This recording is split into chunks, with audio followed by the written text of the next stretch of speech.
स्वर्गीय चिरंजी लालजी पहाड़िया की पुण्य स्मृति में श्री राजकुमार चंदा यशोधर पहाड़िया, पहाड़िया परिवार, ब्यावर, राजस्थान।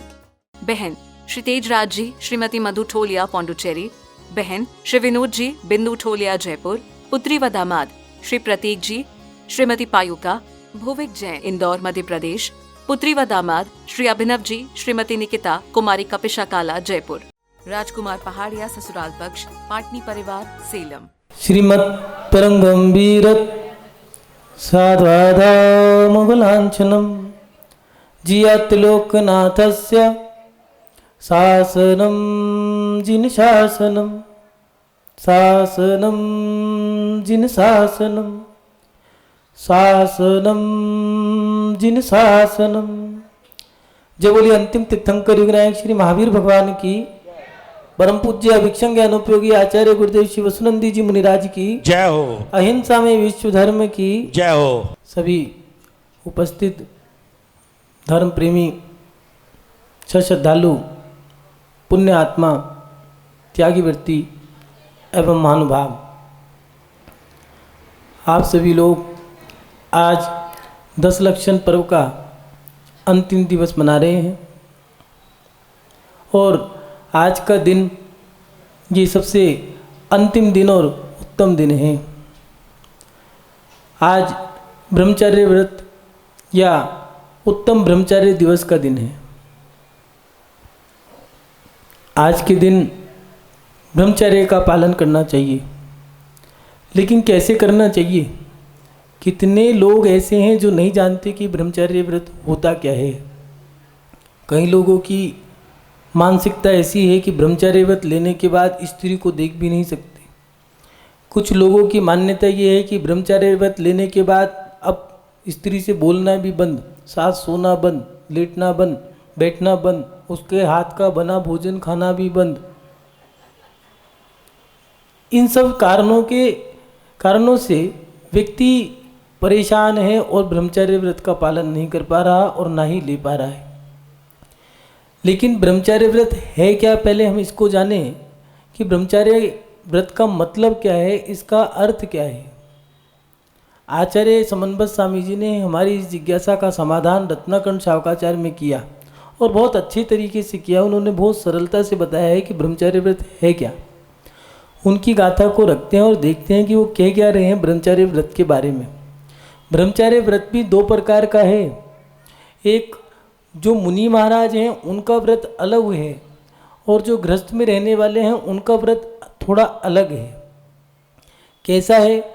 मुनि महाराज का तो प्रत्येक प्रकार से स्त्री का त्याग हो गया। अब वह स्त्री के साथ संभोग की क्रिया तो दूर की बात, मन से, वचन से, काया से भी इन विचारों को नहीं रख सकते। अगर रखते हैं तो उनके अंतरंग में जो विचार गदले हुए हैं उसका उन्हें प्रायश्चित लेना चाहिए और लेते हैं। इसलिए प्रायश्चित की व्यवस्था बनाइए। फिर गृहस्थों की व्यवस्था क्या है? ब्रह्मचर्य व्रत लेने वाला व्यक्ति शादी नहीं कर सकता। शादी करने के बाद फिर ब्रह्मचर्य का पालन कैसे करें? क्योंकि विजया और विजय नाम की जो महिला और पुरुष थे उन दोनों ने ब्रह्मचर्य व्रत लिया और शादी भी करी। फिर ब्रह्मचर्य व्रत की संहिता क्या है, उसके तरीके क्या हैं, उनकी क्रिया क्या है?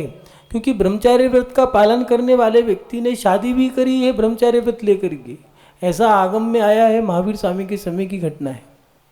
तो महानुभाव आचार्य समन्वत स्वामी जी लिख रहे हैं, ना तू परदारान गच्छति ना प्राण गम्यति चा पाप भी तेर सा परदार निवृत्ति सदा संतोष नाम आपी। आचार्य समन्वत स्वामी जी रत्नाकंठ शाकाचार्य में बहुत सरलता से बता रहे हैं, सहजता से बता रहे हैं कि ब्रह्मचर्य व्रत का मतलब क्या है।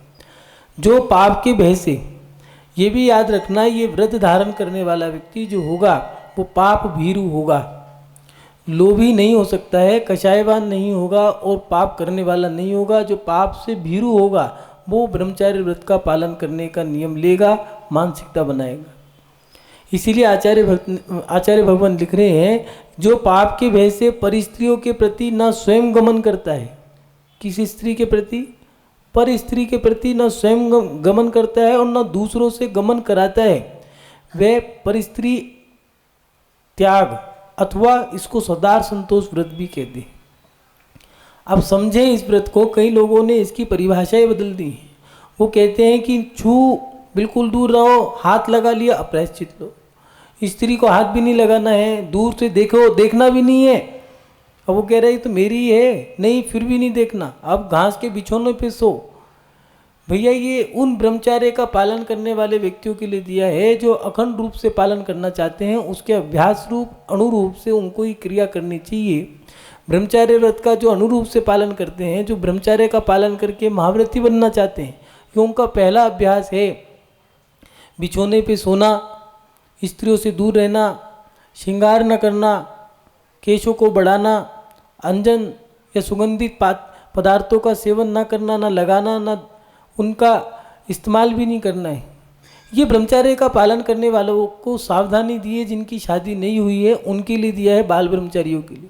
और जिनकी शादी हो गई है उनके लिए दिया है कि वह पर स्त्री के प्रति न स्वयं गमन करे न दूसरों से कराए। माने शादी करने के बाद भी कई पुरुष ऐसे होते हैं जो दूसरी स्त्रियों से संपर्क रखते हैं। शादी तो हो गई है, महिलाओं के मन में एक ही बात रहती है कि कहीं मेरा पति कहाँ चला गया। अब कह के तो आए थे भैयावत्ती करने जा रहे हैं, और मुनि महाराज से पूछा आपके पास तो रोज आते हैं, जानते नहीं आप हमारे पति को? और वो कह रहे हम तो जानते ही नहीं है। क्यों? रात को आते हैं ना, हमारे पास तो आते नहीं। अब तो गया बेचारा, कहाँ जाता है? साधु कहते हैं हमारे पास नहीं आता, हम कहते हैं हमारे पास नहीं आता, जाते कहाँ हो? अब उसके पीछे जासूस छोड़ दिए, शक रहता है। इसलिए 9 से 9:30 बजे सभी साधु भैयावत्ती कराते हैं। 9:25 पे फोन आ जाता है, कहाँ पर हो? वो कहते हैं साधु के पास। अगर भजन की आवाज़ सुनाई दे गई तो ठीक है, अगर गाने की आवाज़ सुनाई दे गई, नहीं कहीं शादी में हो, कोई पार्टी में हो, कोई डिस्को में हो, कहीं ना कहीं और हो, वहाँ नहीं हो। शक का दायरा बढ़ जाता है, मन में संक्लेशता रहती है। इसलिए जो ब्रह्मचार्य व्रत का पालन करते हैं या सदा संतोष नाम का व्रत धारण कर लेते हैं या ब्रह्मचार्य का नियम ले लेते हैं, उन व्यक्तियों के जीवन में शांति रहती है, सुख मिलता है। इसलिए अपनी जैन धर्म की एक संहिता है कि व्यक्ति जब 8 साल का हो जाता है तो उसको 5 अणुव्रत, 3 गुणव्रत, 5 अणुव्रत, 3 मकार, इन 8 मूल गुणों को धारण करा दिया करते हैं 8 वर्ष की उम्र में। तब जाकर के वो बनता है जैन। जरूरी नहीं है जितने लोग बैठे हैं उनके 8 मूल गुण उन्होंने धारण किए हों। अगर कोई व्यक्ति जैन कुल में जन्मा है तो जरूरी नहीं है कि जैन कुल में जन्मे वाला व्यक्ति कल्याण कर लेगा, ऐसा कोई नियम नहीं है। कुछ लोगों की धारणा ये है हम तो जैन हैं, कल्याण कर लेंगे, मोक्ष हो जाएगा। क्यों?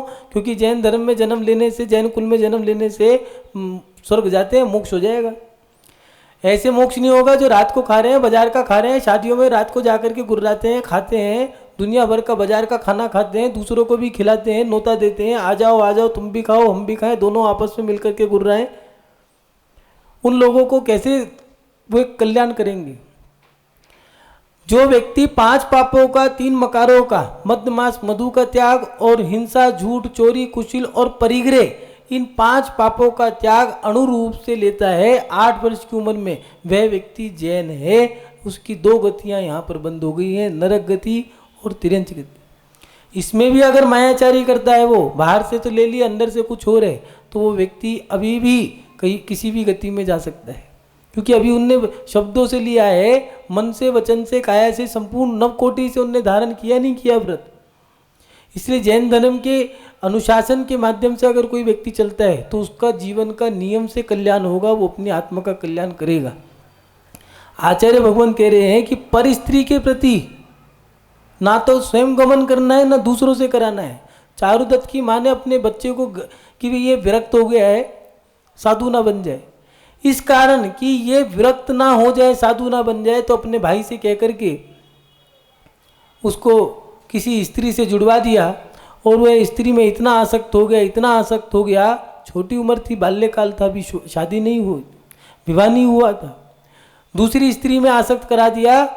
हाँ, शादी हो चुकी थी, नई शादी हुई थी, संसार में बस फंसा ही था अभी, और वो जानता ही नहीं था घर गृहस्थी क्या है, अभी तो बच्चे बालक ही है, छोटी उम्र है। और उसकी शादी होने के बाद अब क्या करें, विरक्त ना हो जाए, एक काम करो, दूसरी स्त्री में आसक्त करा दिया वेश्या से। क्यों? क्योंकि वेश्या कैसे भी करके व्यक्ति को संसार में फंसाए रखती है। 32 करोड़ स्वर्ण दिनार उसने वेश्या पे लुटा दिए।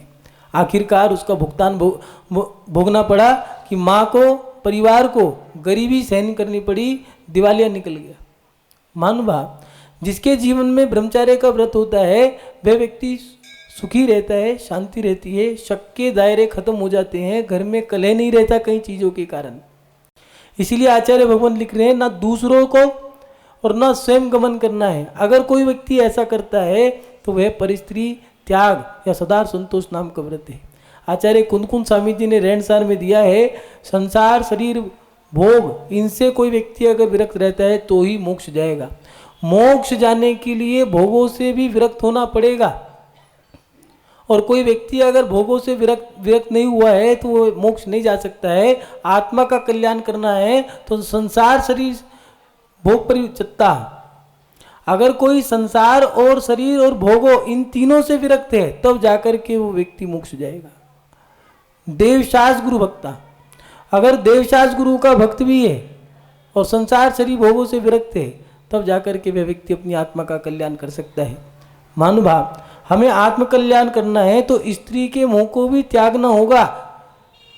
कई व्यक्ति ऐसे हैं कि आत्मा का कल्याण करना चाहते हैं, व्रत या संन्यास या योग धारण करना चाहते हैं, लेकिन एक ही जिज्ञासा रहती है कि इसका होगा क्या, किसका, मेरी पत्नी का क्या होगा। मैं तो आगे बढ़ने को तैयार हूँ लेकिन मेरे पीछे जो ये पलटन खड़ी है इसका क्या होगा। ये शब्द हैं उनके कि महाराज जी मेरी पत्नी का क्या होगा, मैं तो आज ही साधु बन जाऊँ। बस उस स्त्री के कारण वे व्यक्ति आगे नहीं बढ़ पाता। पर नारी पैनी छुरी तीन ठोर से खाए, धन छीने यौवन हरे मरे नरक ले जाए। स्त्री एक ऐसी चीज है, अगर उसका साथ पकड़ लो, उसका हाथ पकड़ लो। पहले तो कई जगह ऐसा सिस्टम चलता है, आजकल का जमाना ऐसा आ गया है, लोग कहते हैं फास्ट टाइम है। अब फास्ट माने जल्दी चलो, दौड़ो दौड़ो, समय के हिसाब से नहीं, समय से भी आगे दौड़ो। लड़के और लड़कियां एक साथ पढ़ते हैं। माता पिता पहले 10 रुपये दिया करते थे तो 10 रुपये में उनकी पॉकेट मनी से वो 2-4 दिन निकाल लिया करते थे। आज 500 रुपये, 1000 रुपये, 10,000 रुपये भी दे दो तो पॉकेट मनी कम पड़ती है। क्यों? साथ पढ़ रहे थे, 2 लड़कियों से बोलचाल शुरू हो गई है और 2 लड़कियों के माध्यम से अब वो फंस गया है, जितना पैसा आए वो सब खत्म। माँ से पूछें तो वो तो बच्चा तो स्कूल गया है, देखे कमरे में पढ़ रहा है, कौन सी किताबों के अंदर कौन सी फोटो लगी है भगवान जाने, मोबाइल में स्टेटस क्या लगा रखे हैं कुछ पता नहीं। इसलिए स्त्री की संगति या तो धन हरेगी नहीं तो यौवन हरे। जितना भोगों में डूबोगे उतना शरीर खराब होता है, और उसके साथ साथ नरक को तो जाना ही है। जितने भी नारायण और प्रति नारायण हैं ये इतनी तीव्र भोग भोगते हैं, इतनी तीव्र कषाय से भोग भोगते हैं कि उसका दुष्परिणाम ये निकलता है कि वह नियम से नरक जाते हैं। नियम से ये भोगों का भोगने का कारण है। हमें अपने जीवन में इन भोगों से भी बचना है, और सबसे बड़ा भोग जो है पैसा छूट जाता है। लोग कपड़ों को भी सीमित कर लेते हैं कि हम वस्त्रों को भी इतना ही पहनेंगे, 1 जोड़ी 2 जोड़ी में अपना गुजारा कर लेंगे। मकान की, दुकान की, धन दौलत की, इन सब की सीमा रख लेते हैं, लेकिन पत्नी का मोह इतना आसक्त कर देता है व्यक्ति को कि वह अपनी आत्मा का कल्याण नहीं कर पाता। महानुभाव, वेद व्यास जी ने महाभारत में लिखा है कि नरक जाने के 4 द्वार हैं। चत्वारि द्वार नरकानि, प्रथम रात्रि भोजनम, परिस्त्री गमनम चेव संधानांत काय के।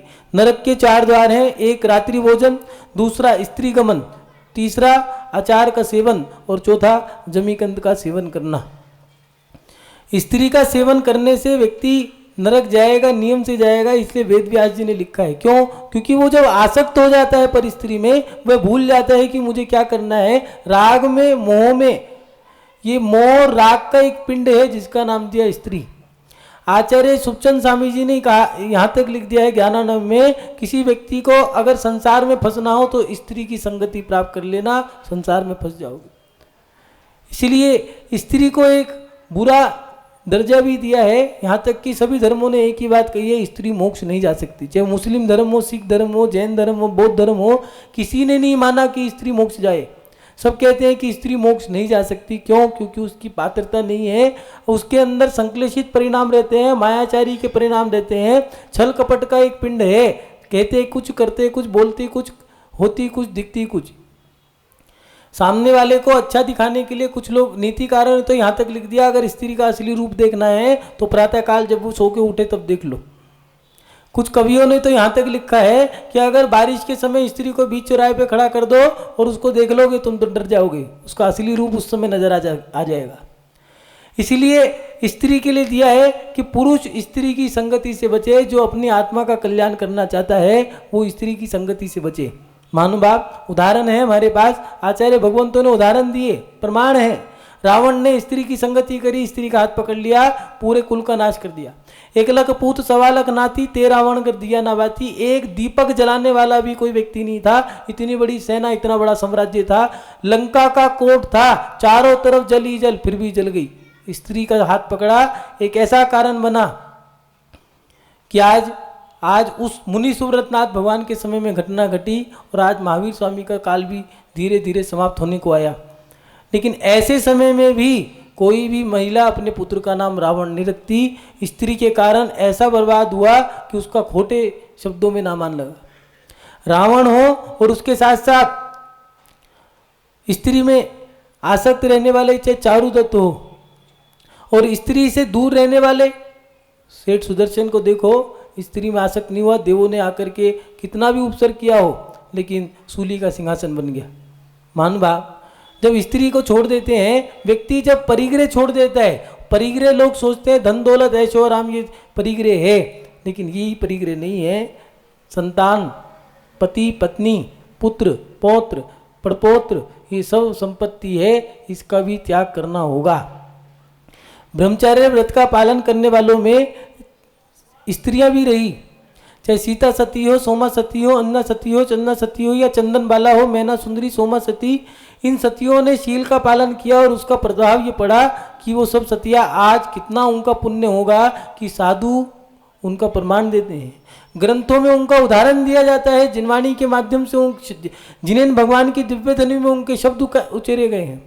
महानुभाव, ब्रह्मचर्य का पालन करने से कितना प्राप्त पुण्य फल लगता है, लेकिन हम ब्रह्मचर्य का पालन कर रहे हैं या नहीं कर रहे। ऐसा नहीं है शादी करने के बाद संतान नहीं पैदा कर सकते। अगर ऐसा ब्रह्मचर्य का पालन सभी करने लग जाएंगे अखंड रूप से, तो फिर तो जैन धर्म गिरता चला जाएगा। ब्रह्मचर्य व्रत को समझें। अगर आपने विवाह कर लिया है तो एक ही स्त्री जो आपकी स्त्री है, उसी स्त्री में आपको रमना है, उसी में आसक्त रहना है, बाकी किसी में नहीं। पर स्त्री का सेवन नहीं करना है। एक ही स्त्री का व्रत ले लिया है तो यही व्रत ब्रह्मचर्य व्रत बनता है, सदार संतोष बनता है। रामचंद्र जी ने रामायण में ये दृश्य दिखाया है, वाल्मीकि जी की रामायण में, तुलसीदास जी की रामायण में। 16 प्रकार की रामायण है, पर हिंदू सनातन धर्म में सब रामायणों में उन्होंने ये दृश्य दर्शाया है। जैन धर्म में भी पद्म पुराण में आचार्य रविशेन स्वामी जी ने 8वीं शताब्दी में पद्म पुराण की रचना करी है। उस पद्म पुराण में उन्होंने ये दृश्य दर्शाया है कि राम जी सीता को वचन देते हैं कि सीता, मैं पर स्त्री को अपनी बुरी नज़र से नहीं देखूंगा।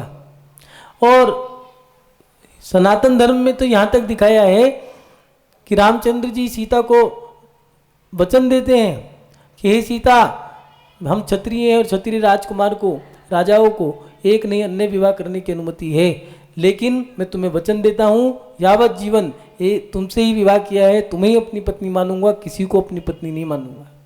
महानुभाव, ब्रह्मचर्य का पालन करने से पुण्य की वृद्धि होती है, लेकिन ब्रह्मचर्य का पालन कैसे करें? अगर शादी करिए तो अपनी पत्नी में ही आसक्त रहे, अन्य पत्नी में नहीं रहना। आज के समय में कचाए इतनी उद्वेग हैं, भरोसा नहीं रहता स्त्रियों को। पता नहीं कितने महिलाओं के रिश्ते पुरुषों से टूट जाते हैं। क्यों? उनको एक शक रहता है, कहाँ रहते, क्या करते। इसलिए आचार्य भगवंतों ने यहाँ दे दिया कि पर स्त्री का सेवन नहीं करना चाहिए। अपने जीवन में एक स्त्री का नियम लो और उसे ईमानदारी से जियो। कई लोग ब्रह्मचर्य का व्रत पालन करना है तो उसमें दिया है कि मुखिया बन के दूसरे लोगों का विवाह नहीं कराना हो। अपनी संतान या अपने भाई की या कुटुंब की संतान जो है उनका विवाह करा दिया, कोई बात नहीं। लेकिन कुछ लोगों का रहता है कि भैया तुम्हारी लड़की बड़ी हो गई, शादी नहीं करनी, क्या करनी है भैया तुम बता दो, कोई जो बोले कुंडा खोल ले, बताओ तुम्हें कोई लड़का। हाँ मेरे पास है, अब शादी करा दी, उधर से भी ले लिया इधर से भी ले लिया, बिचौलिया बन करके दोनों हाथ से खाए जाए, इधर का भी शादी का कार्ड उधर का भी कार्ड, इधर की दावत उधर की दावत, उधर से भी मिलेगा इधर से भी मिलेगा, बाबा मिलेगी, बिचौलिया नाम रख दिया, वो अलग। क्या जरूरत थी? मान लो उस लड़की को ब्रह्मचर्य व्रत धारण करके आप अपनी आत्मा का कल्याण करना था, ये लड़का विरक्त था, महाव्रत धारण करने थे, आपने उसकी शादी करा दी, संसार में फंसा दिया। अब बताओ उसके कर्मों के बांधने में आप सहभागी बने या नहीं बने? इसलिए आचार्य भगवान कह रहे हैं आपके जीवन में ये व्रत भी होना जरूरी है। और संपूर्ण रूप से अखंड व्रत मुनि महाराज के हैं, आप लोगों के नहीं है। आप लोगों का तो अणुव्रत है। अगर अपनी स्त्री के अलावा अन्य स्त्री से आप लोग भोग क्रिया नहीं करते हो, ना दूसरों से कराते हो, तो आचार्य भगवान लिख रहे हैं कि परिस्त्री त्याग या सदार संतोष नाम का व्रत है। शादी कर सकते हैं ब्रह्मचार्य व्रत में, लेकिन कुछ लोगों ने ऐसी संहिता निकाल दी है कि ब्रह्मचार्य की आड़ में अपने काम कर जाते हैं। कई लोग धर्म की आड़ में कुछ गलत भी कर जाते हैं। धर्म की संहिताएं आगम से चलती हैं, शास्त्रों से चलती हैं। ऐसा नहीं है जो मन में आए आप कुछ भी बोल दो। धर्म की संहिताएं कोई साधु नहीं चलाता है, कोई आचार्य नहीं चलाता है। धर्म की संहिताएं आगम से चलती हैं। जिनेंद्र भगवान की जो दिव्य ध्वनि है उसमें जो उकेरा गया है, उनके माध्यम से जो वहाँ उचारा गया है, गणधर परमेष्ठी की जो दिव्य ध्वनि है, वहाँ से ऋषियों ने समझी, मुनियों ने जानी। आप यही तो पढ़ते हो, ऋषियों ने समझी, मुनियों ने जानी, आगम की भाषा, शास्त्रों की वाणी।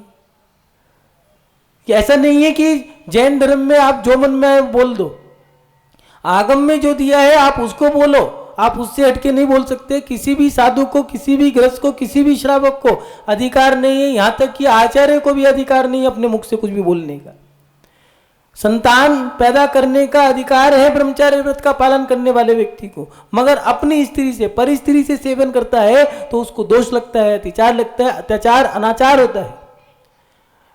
धर्म बचाने के लिए कम से कम 4 संतान होनी अनिवार्य है। एक देश के लिए, पहली संतान देश के लिए दी है, धर्म के लिए नहीं दी है। पहले देश को बचाओ। देशस्य राष्ट्रस्य पुरस्य राज्ञा करो तो शांति, भगवान जिनेंद्र। धर्म बाद में दिया है, हे भगवान पहले देश में शांति करो। अगर देश में सुरक्षा शांति रहेगी तो हमारा धर्म पलेगा, धर्मात्मा जीवंत रहेंगे।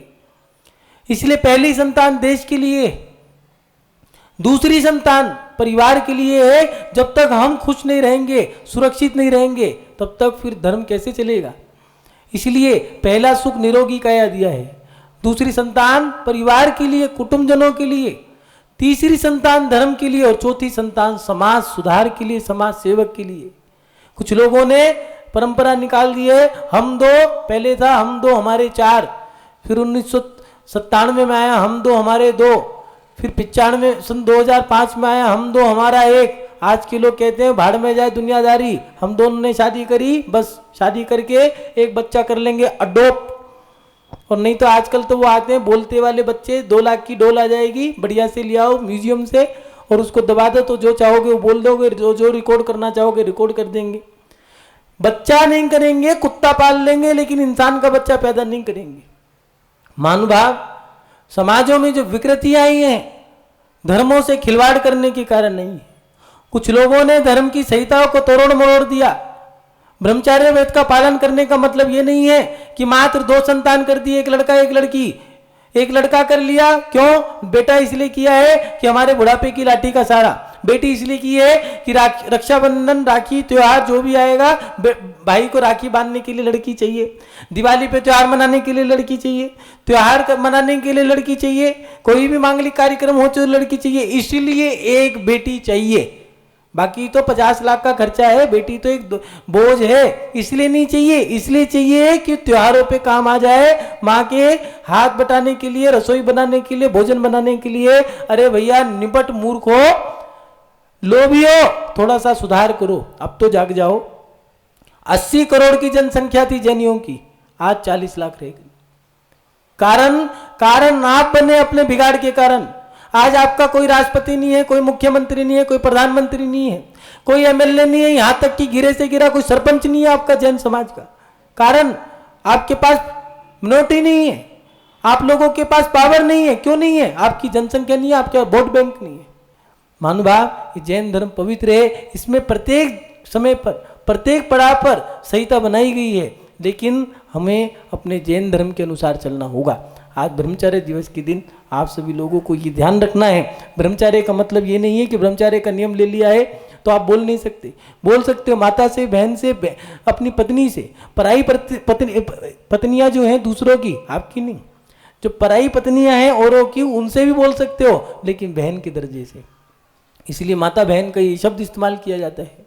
उसके साथ साथ आप लोगों को एक चीज का और ध्यान रखना होगा। जो आजकल लड़कियों को आप मोबाइल देते हो, आप उनको बोलने के लिए मोबाइल दो, नेट चलाने के लिए क्यों देते हो? जो 80 साल का व्यक्ति नहीं जानता था, आज 8 साल की लड़की सब कुछ जानती है। उसका दुष्परिणाम क्या है आप सब जानते हो। लड़कियां घर में कमरे में बैठ करके सबके सामने बात क्यों नहीं कर पा रही हैं? छत पे जाकर के क्यों बात करती हैं? लड़कियां पूरे दिन मोबाइल में व्यस्त क्यों रहते हैं? ऐसा कौन सा धंधा है जो 2 बजे भी चलता है? ऐसा कौन सा इंस्टीट्यूट है जो 3 बजे भी चलता है, रात के 12 बजे भी चल रहा है? ऑनलाइन कौन सी पढ़ाई है? भगवान जाने कौन सी पढ़ाई है। कौन से ब्रह्मा जी ने शास्त्र रचे हैं ऐसे जो रात को 2 बजे, 3 बजे, 4 बजे सब पढ़ाई चलती जा रही है। ऑनलाइन ही है, बाकी उनका कोई अता पता भी नहीं है, एड्रेस भी नहीं है। महानुभाव, आप लोग सुरक्षित रहें। गुरु को खुशी तब होती है जब समाज में प्रसन्नता होती है, घरों में खुशहाली होती है। आप सभी लोग अपने जीवन में अपने धर्म के अनुसार चलें, और अपना धर्म यही कहता है कि ब्रह्मचर्य का अनुरूप से और महारूप से पालन करें।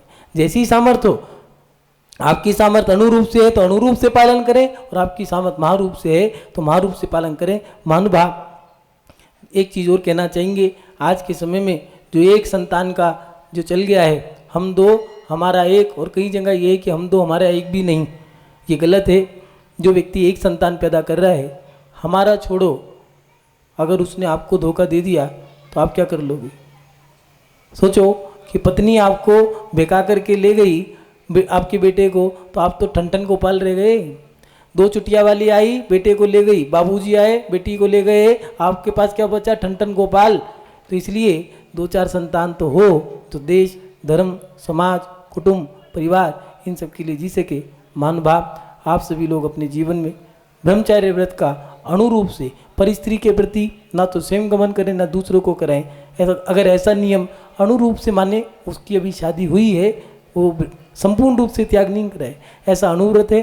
और अगर संपूर्ण रूप से त्याग करते हो तो महारूप है, वो महाव्रत कहलाता है। महानुभाव, आप सभी लोग आज के दिन इतना तो नियम ले लें कि हम परिस्त्री के सेवन का त्याग करते हैं, और उसके साथ साथ हम अपनी स्त्री में भी अष्टमी, चौदस या जो पर्व के दिन हैं उनमें भी आसक्त नहीं रहेंगे।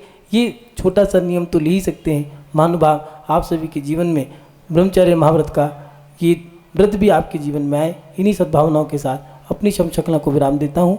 जब बोलिए परम पूज्य आचार्य भगवान गुरुदेव श्री वसुनंदी जी मुनिराज की, अहिंसा में विश्व धर्म की। स्वर्गीय चिरंजी लाल जी पहाड़िया की पुण्य स्मृति में श्री राजकुमार चंदा यशोधर पहाड़िया, पहाड़िया परिवार, ब्यावर, राजस्थान। बहन श्री तेजराज जी, श्रीमती मधु ठोलिया, पौंडुचेरी। बहन श्री विनोद जी, बिंदु ठोलिया, जयपुर। पुत्री व दामाद श्री प्रतीक जी, श्रीमती पायुका, भुविक जैन, इंदौर, मध्य प्रदेश। पुत्री व दामाद श्री अभिनव जी, श्रीमती निकिता, कुमारी कपिशा काला, जयपुर। राजकुमार पहाड़िया ससुराल पक्ष, पाटनी परिवार, सेलम।